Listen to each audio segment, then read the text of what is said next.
The story of Imam Sajjad, peace be upon him. A long time ago, during the time of Imam Sajjad, there were some very cruel kings who didn't like the family of the Prophet or the followers of the Ahlul Bayt.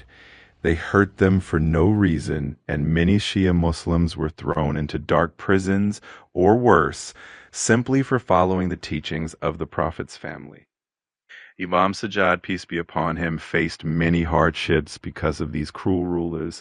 On the day of Ashura, when his father, Imam Hussain, peace be upon him, was martyred, Imam Sajjad was in Karbala, but he was very sick and couldn't walk or even sit up, so he didn't go to the battlefield.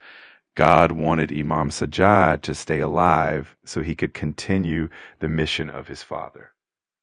After the battle, some enemies tried to harm Imam Sajjad as well, but his brave aunt, Lady Zainab, peace be upon her, protected him. After Karbala, the enemy took the family of the Prophet as prisoners and brought them to Damascus, where the cruel king Yazid lived. In Yazid's palace, Imam Sajjad stood up and gave a brave speech, introducing his family to the people and explaining all the hardships they had endured for Islam.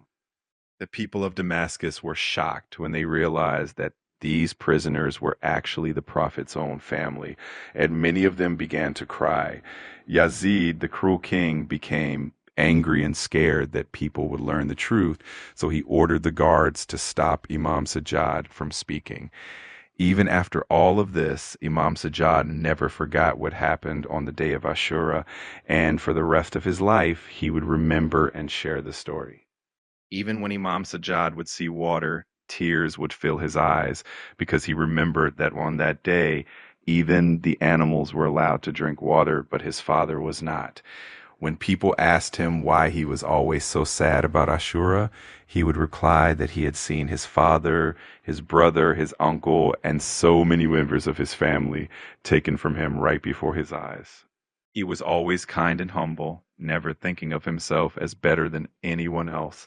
When he traveled, he wouldn't even tell people that he was from the Prophet's family because he didn't want them to feel any obligation to treat him differently. At night, he would quietly carry food to the poor, and they never knew it was him. Only after he was gone did they realize who had been helping them all that time. Even in his final moments, Imam Sajjad's kindness and humility remained an inspiration to everyone around him. Imam Sajjad also had a deep love for prayer. Before he prayed, he would use a little bit of perfume to make sure he was fresh and respectful for his special time with God. He worked very hard to teach people the right way to worship and live, even though he faced many challenges from those who opposed him. Eventually, his enemies gave him poison, and he was martyred. The people who loved him were heartbroken, and they laid him to rest in the Baqi cemetery next to his uncle, Imam Hussain, with great love and respect. Imam Sajjad's life and his teachings continue to inspire people for generations. His kindness, his humility, and his dedication to justice and faith are remembered and cherished by many. And so his story reminds us all of the importance of compassion, resilience, and staying true to one's beliefs, even in the face of great challenges.